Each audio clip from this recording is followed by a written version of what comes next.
Welcome to Women in the Arena podcast, the podcast celebrating women doing extraordinary things in plain sight. I'm your host, Audra Egan, and our mission is to elevate the value, strength, and resilience each woman brings to the world. Without further delay, let's go ahead and start the show.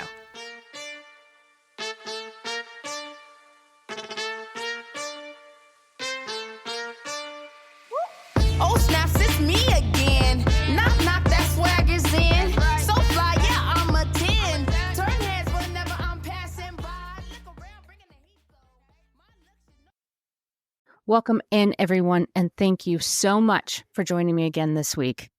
This week, I am so excited for you to meet my guest and listen in on this amazing and incredibly timely topic. My guest this week is Amy Anderson, and she is the widely respected and creative industry leader with more than 25 years of experience at brands like Calvin Klein, 17, and the New York Times Digital. She is the co-founder of Wild Coffee Marketing, and she focuses on transforming businesses through a diverse set of disciplines and tailor-made teams. It is my pleasure and my honor to introduce to you Amy. Amy, thank you so much for being here and welcome to the show. Thank you so much for having me, Audra. I am so excited for you to be here because we're going to talk about something that should be obvious, but isn't. It's something that I think we've lost, and unfortunately, it's one of the things that we lost through the pandemic. I think it was exacerbated through the pandemic, which is we've lost a little bit of our sense of humanity. And I think part of that is because we were separated for so long. And you created an entire organization built on that foundation of supporting one another, seeing each other in our humanity, and just remembering that we are all at our core human, and we are important.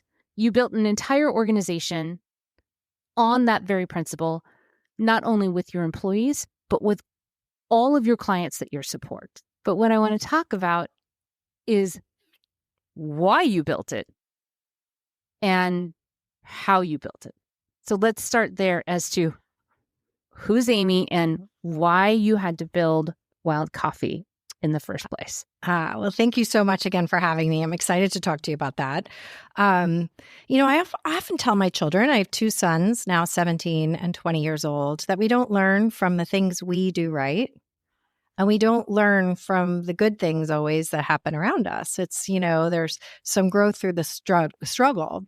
And actually, my son in boarding school had to do a sermon 2 weeks ago as his final project. And his sermon was called The Beauty in the Struggle. And I'm so glad that I have these boys who sort of see the beauty in what has been hard for us. And for me, I started my marketing career in the early 90s. There was a recession back then. We had to sort of take what we could get at that point, and there weren't a lot of options. And I had moved to New York City and was working at some big brands during a time when it wasn't the friendliest environment, especially for women. Sort of sensitivity training, how we relate to each other in the workplace, rules that go around that really did not evolve. I don't remember doing that training till the early 2000s. 2003, 2004 was the first time I was introduced to concepts about seeing people for what they bring into a work environment and relating to them in a way that works for them too. So when I created, I've spent 30 years now in marketing, and most of those were in big corporations on the client side. And so I worked in in-house marketing departments and teams, and it was really a challenge to relate to a lot of my peers and situations back then.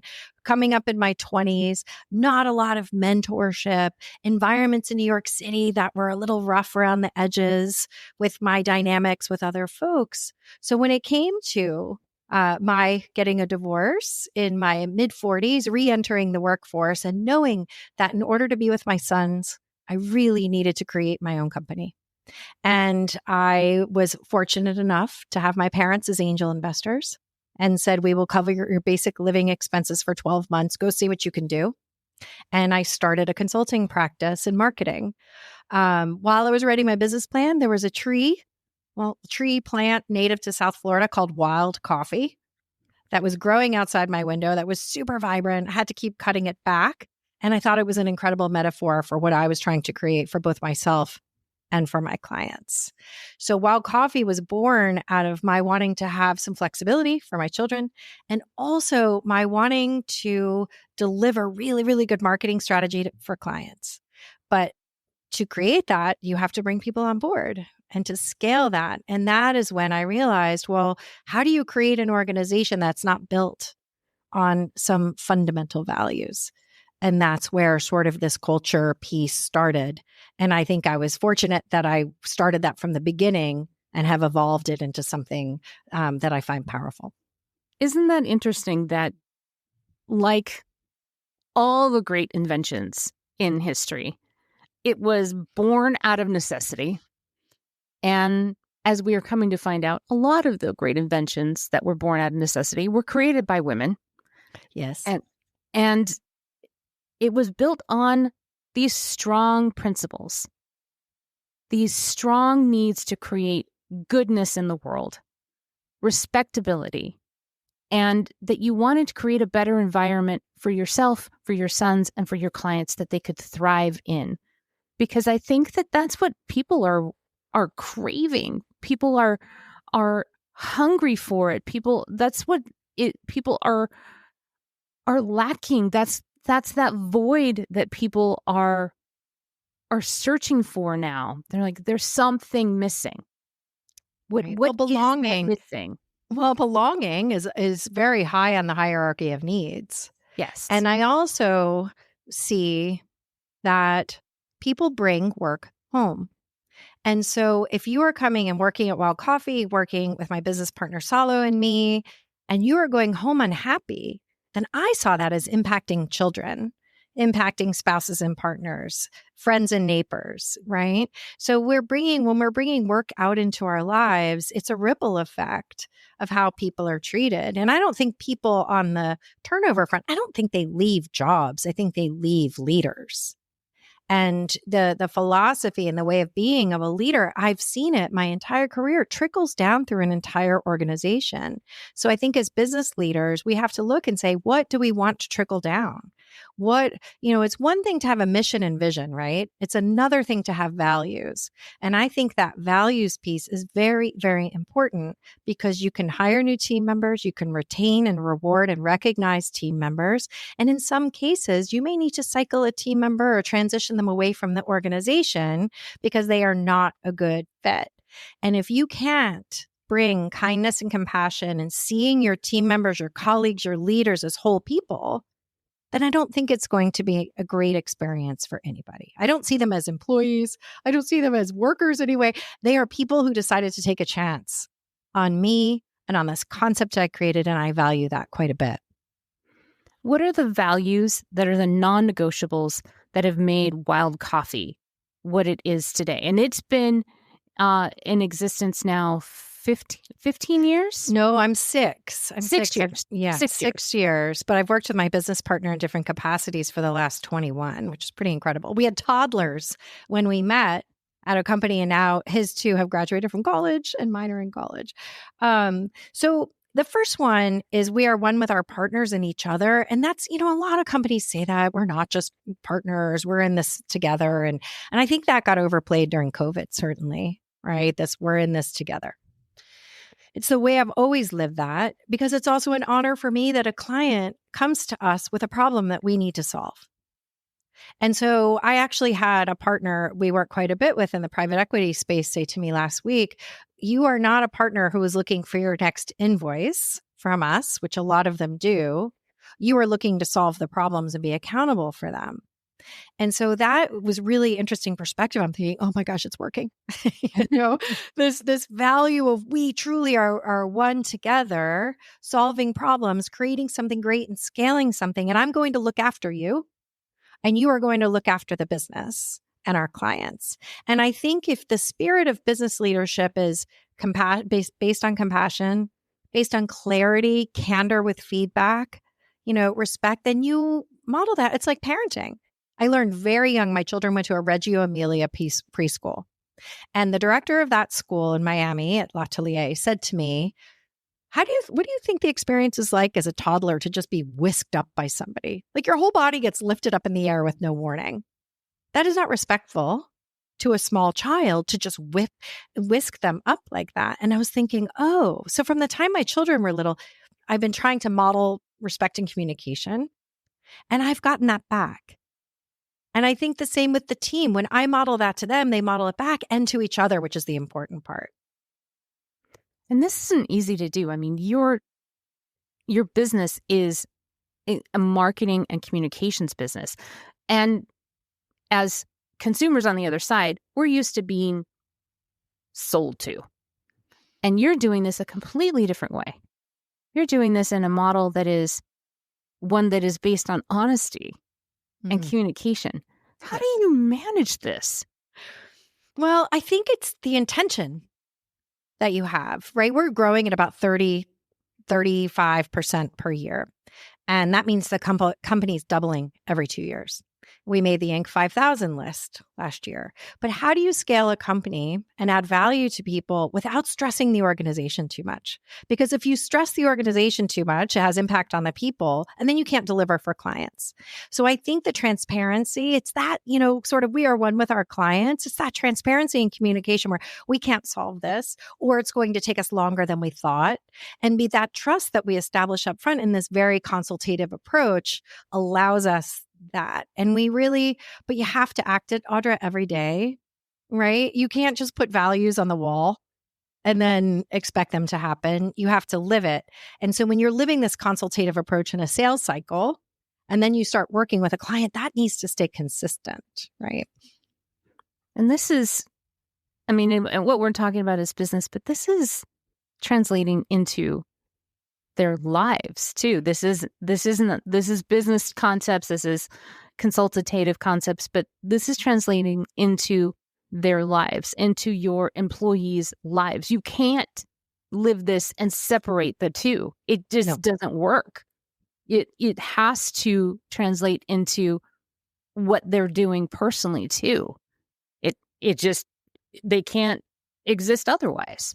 Well, and I think especially Wild Coffee has been a remote company for the last 6 years. So when COVID hit, I said, hold my beer. I've got this, I've been doing this already for 3 years, but it requires a different approach and connectedness, not just for accountability purposes, right? You can build business process in, we share what we did at the end of every day in part of our project management software. I start my morning with my coffee and read what everybody has going on. There's information sharing. There's accountability. We track time. We're a consulting firm. That's what I sell. But on Fridays in our team meeting, we actually do an icebreaker with 20 people. What is your best business moment of the week? What is your best personal moment of the week? Because I want to know what lights you up about your work. What do you love? What are you proud of? And I'm not surprised anymore. I was at first how often it's about the collaboration. They love it. These guys like each other. They support each other. The right energy is going into the dynamic. So they love the collaboration between team members. Then personally, I want to know, what are your plans this weekend? What happened in your life? What milestones did your family hit? What are you excited about? I know now that I have a new team member, recent college graduate, 1 year out of school, our most sort of unseasoned team member who shows a great deal of poise. She loves the Florida Panthers. How would I know that without asking? So I think that the connectedness that you intentionally find with the team members who have honored you by taking a chance on you, especially in a small company like mine, and I'm taking a chance on them, that connectedness has to be intentional because we don't have the benefit of the water cooler chat, right? So you actually are making an investment in knowing who they are. Yes. Because how do you lead people you don't know? Because you need to figure out, what's your currency? Is it recognition and acknowledgement? Is it money? Is it responsibility? Is it learning? And I think we all in business need to ask ourselves, even what our own currency is. Mine was always more responsibility. I wanted to be elevated in a corporate environment. That felt really good to me because it meant that I did a good job. For some of my guys, it's vacation. It's PTO. What a concept. Get to know each other and find out what's important to each individual. shocking, because what might be important to one person may be very different to what's important to the other person, because Right, but that's where you find out where their motivation is. right. And And that connection creates better work dynamic. If, we don't ask, why did this happen? Or if there's a mistake that comes up, we say, hey, what's going on? Is there something going on? Like, do we need, how can I help you? How can I support you? It's understanding causation and not ever in a reprimand situation. Because if there's a pattern of mistakes or something's happening, I'd like to know what I can do to mitigate that. But I really care. I think you and I may have spoken about this in our pre-call, that love and business, I don't think are mutually exclusive. There have been team members who have worked side by side with me for 5 years. How do I not have those feelings? it's almost impossible. Right. Almost impossible. Right. Especially if you're building trust with that person, especially if you're remote. There's no way, because you have to work harder to get to know that person if you're never in the same physical space with them. Well, sure. Even on our teamwork chat, it's Monday. What's wrong with going and saying, hey, how's your weekend?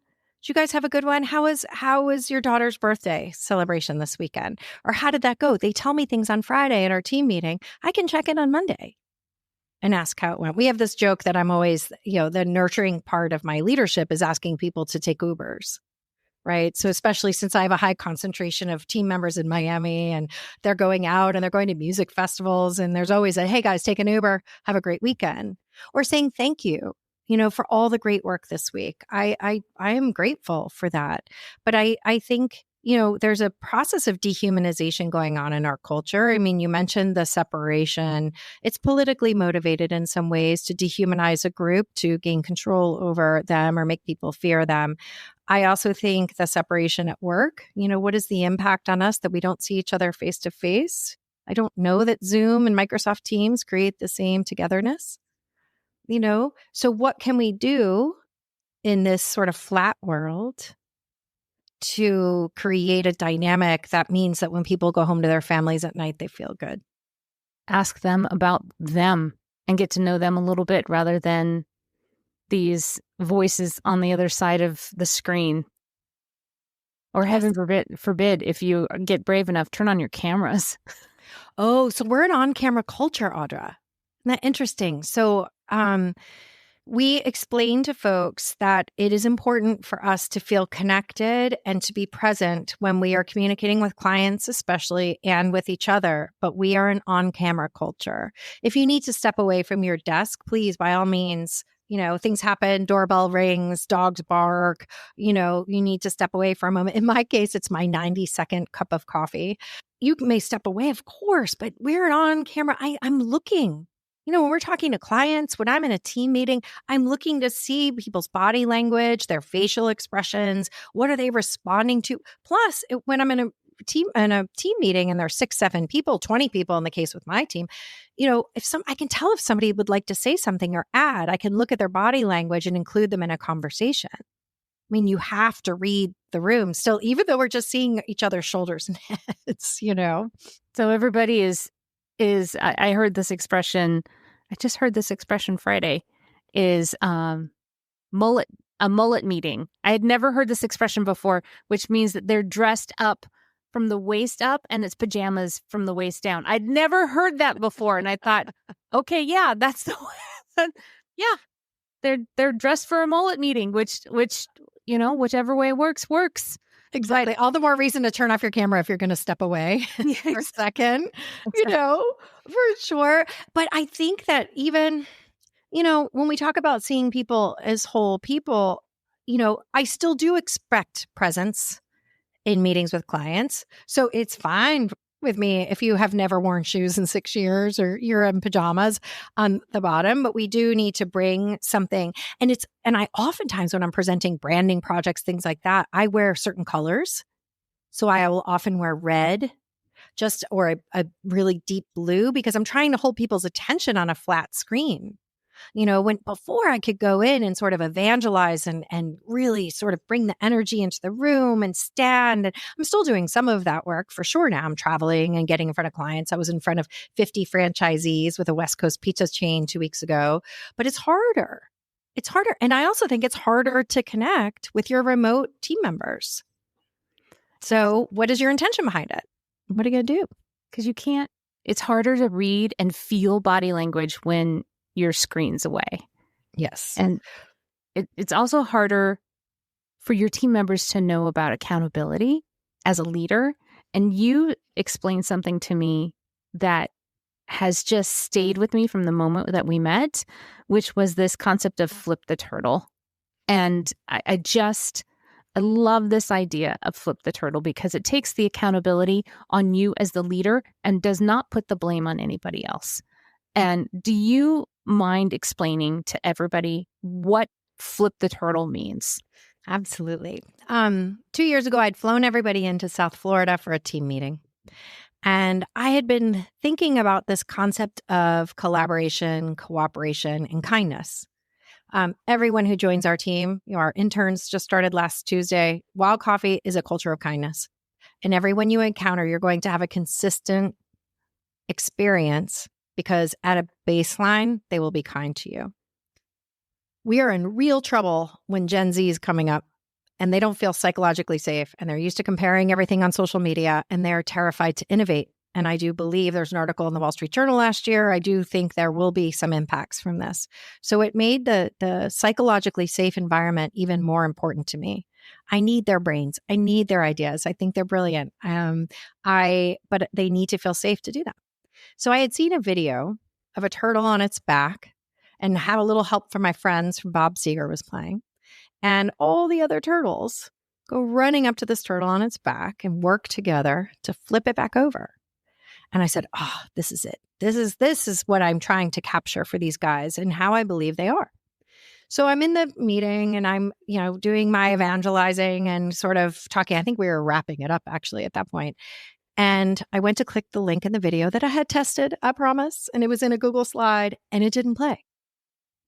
And I was so embarrassed because Audra too, as a business leader, like I don't ever want in this digital first world to be seen as non-tech savvy. So I was horrified. And they know this about me, right? And 4 people came running to the front of the room to help me, not even knowing what the video was. And what they demonstrated was this flip the turtle concept, which was in the video, which is what I was trying to show them. I tried not to get emotional about it in front of everyone, but they completely personified this spirit of a cooperation, collaboration, no questions asked. You run to the turtle and you flip it.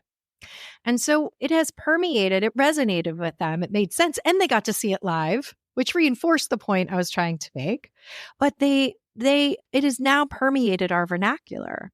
We'll be doing some planning sessions. We will have signed 3 new clients in a week. We're scaling. When you grow at 30% a year, it is no small feat for the team that is there. And they said, you guys, we're going to have to really flip the turtle a lot next week. And so I know that they get it. And it's something that I meet with new employees, new team members, their first day.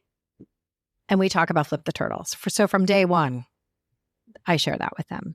It's just such this beautiful visualization for me that it's, like I said, there is no finger pointing.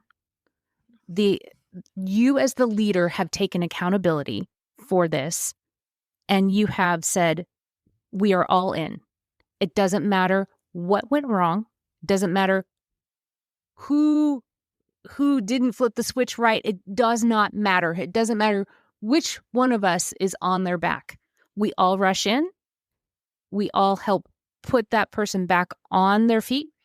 We fix it and we move on. Yep. That is an amazing culture because there's learning opportunities for everybody. There is no failure. And it is, we learned from it. We're not pointing fingers. We're not blaming. We're fixing it and we're moving on. And nobody, especially the client, is the wiser. Right. And there's no shame. There's no nothing. You know how many mistakes I've made in my life? You know, I mean, Yeah. I see my life as a series of mistakes from which I learned and grew. And I have made mistakes in work. I look back on my career and try not to judge myself too harshly over just how unprepared I was at certain times. I had fear, right? I didn't know how to internalize and problem solve very well. I was in environments where I felt wildly intimidated, when I talk about that period in New York. And so I think now, there's no shame in anything. It's like if you have a pattern of mistakes, let's address the underlying cause and how we can support that. And oftentimes a lot can be addressed in process. If you create some more predictable process of people to follow, it's not the Wild West. We use EOS, Entrepreneurial Operating System, to run our company. So you can get process and infrastructure in place. And then it's the people dynamics of people rushing, to help each other. And I see it every day. Even the proofreading and QA system for work that goes to clients goes through a proofing channel, and people can't wait to jump on it. Hey, can somebody outside of my pod, it's sort of a coffee thing that we have, but we have consulting teams and pods, and they'll be like, I need somebody outside the pod to review this. I see them jump on it. People love to help each other. And if that is just there because it's part of the fabric of a group of people, then it doesn't guarantee, but it makes it very likely that people will have a really good experience working with you. And I feel like as business leaders, owners, people who work with clients, isn't that what we all want to create so that it's just fun? When you work with a group, that's just a blast and everyone's kind, like, it works great. We as Gen Xers, because you are also a Gen Xer, we have not done a great job of teaching work to be fun. We have not. Because we weren't taught that work was fun. Work was work. We were not taught that work was fun. And I don't think that we instilled that too much in our kids. I think that we did a better job of teaching them to chase things that set their souls on fire. But I don't think that we taught them how to incorporate fun and passion into what they do. That's why I think that these younger generations are doing a much better job at it than we are. But to your point, these Gen Zers feel everything. Yes. Everything. I see this in my daughter. And she was in college in the middle of lockdown. I referred to it as a Zoom university. She was upstairs in class on her computer, and I see the effects now. And now that she's in the working world, she's graduated from university, and I see it. I see the effects. Every single comment, everything affects her so deeply. And I worry. And I see the environment that you're creating. I'm thinking, we need more of that. Right. I don't think there's anything wrong with psychological safety in the workplace. No. And what you're creating, we need to make that more of a standard rather than the exception. Yeah. It's interesting. I think that there is more purpose that they are seeking with respect to work and to be tied to something greater and meaningful. And I think that's amazing. I think we just automatically grinded and didn't really pay. I spent my entire 20s in New York City just sort of doing that. I think that I don't believe in work-life balance as much as work-life harmony. I think balance is a pressure word. I don't even know what that means. Life is not a scale. There are going to be times that work sort of integrates into your life better than other times. And the key as business leaders is to be able to flow with the business needs and the people needs and to balance all of those. I know someone on my team recently went through a move, and I'm watching because I know what a big deal that is. We had a baby born last August on the team. We had one born a year ago, January. We have a wedding in September. So there are people going through, there are people whose parents are not doing well health-wise. So the key is to know them so you can look at the needs of the business, look at the needs of the team, and just be there, because we're not all firing at 100%, 80% all the time. It's like in a relationship when you say, hey, I've got 20 today. Can you have the other 80? And just to be clear about that. So I think it's important to watch your team and to understand sort of where they are in their life cycle and what they're experiencing. Because sometimes they may need to back off a little bit to be well. So since we can't, there's a lot of us that desire to have what you've created, but can't create something from scratch. But maybe we can influence something from the inside out. How would you give leaders guidance in order to do that? Because it only takes one person to make positivity contagious. How do we do that? And it doesn't have to be daunting. No, I even think icebreakers in meetings. Why not?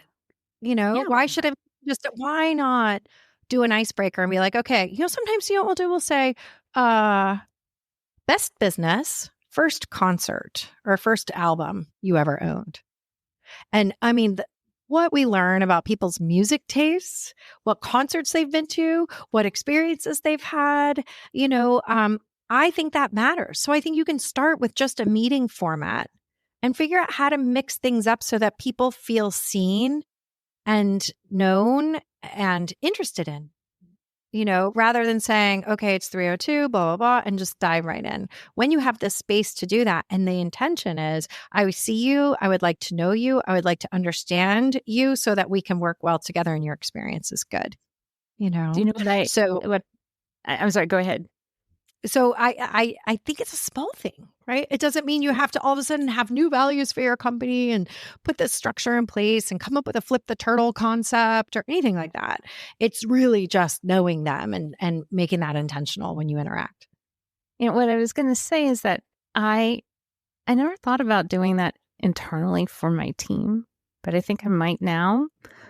What I have done in the past when I would do presentations externally for potential clients is when everybody joins a virtual meeting, it's always this weird kind of uncomfortable, awkward chit chat, and it always seems to be about the weather, which I hate.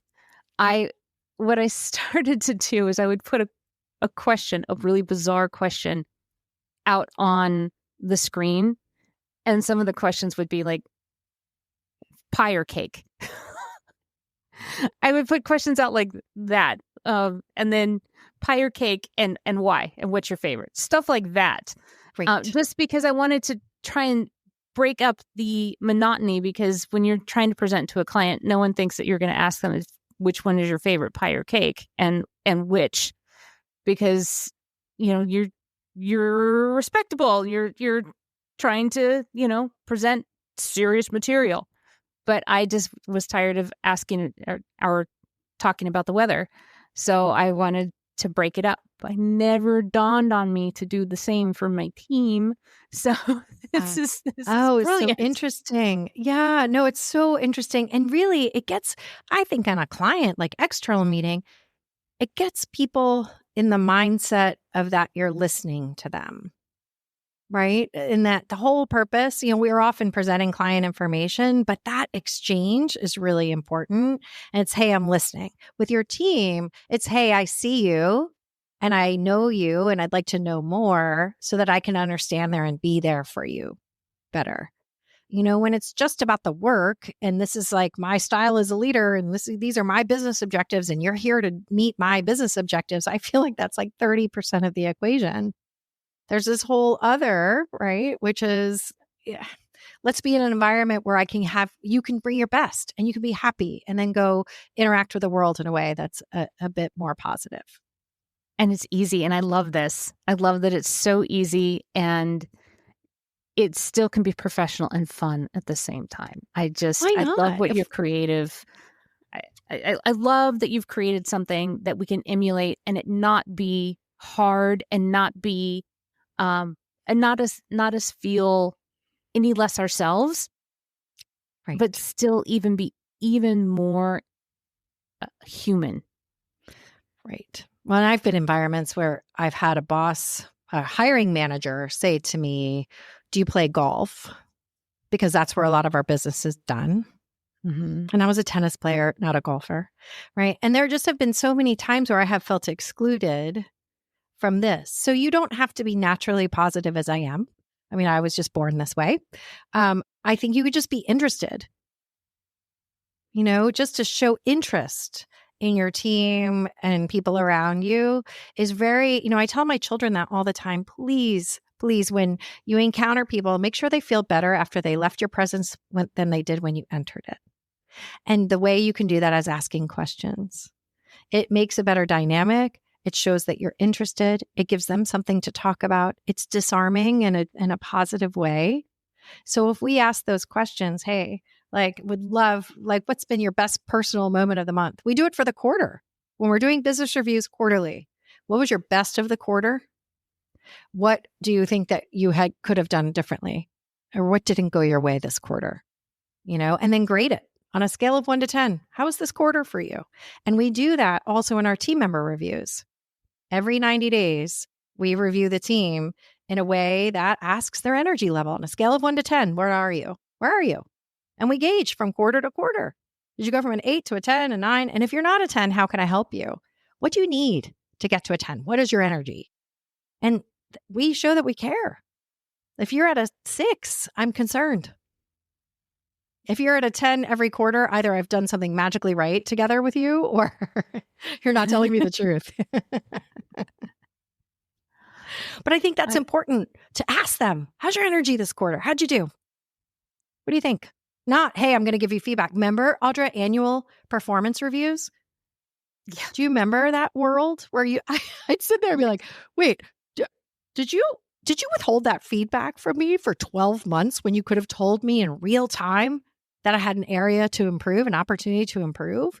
We give real-time feedback. That's the candor and the clarity that shows you care. Not and you every can do year. something when it happened. Real time. You can't go back 12 months and fix something. Tell me now. I'm happy to fix it right now. Yes. I can't. That I is don't have a honoring time them. machine. Yeah, exactly. That honors people when you say, hey, I saw this happen and I think there's an opportunity for us. You're doing X, Y, and Z really well. I think there's an opportunity for this to be better. And let me just sort of give you some guidance and some advice on how I would do that or how I'd like to see it happen in real time. So then when you're checking in quarterly, you're setting goals for the quarter. There's a section that says, I want to do more of, that they fill in. I want to do less of, things I love, things I don't love, because I want to know. And I know who doesn't like math and PowerPoints on my team. It's another way to get to know them, right? Is to ask, what do you like doing? What do you not like doing? I think they should have a say. It's okay to not like certain elements of your job because you don't feel good at that. It also shows an area to develop them, an area to focus on. But you have to ask. It comes back to those questions.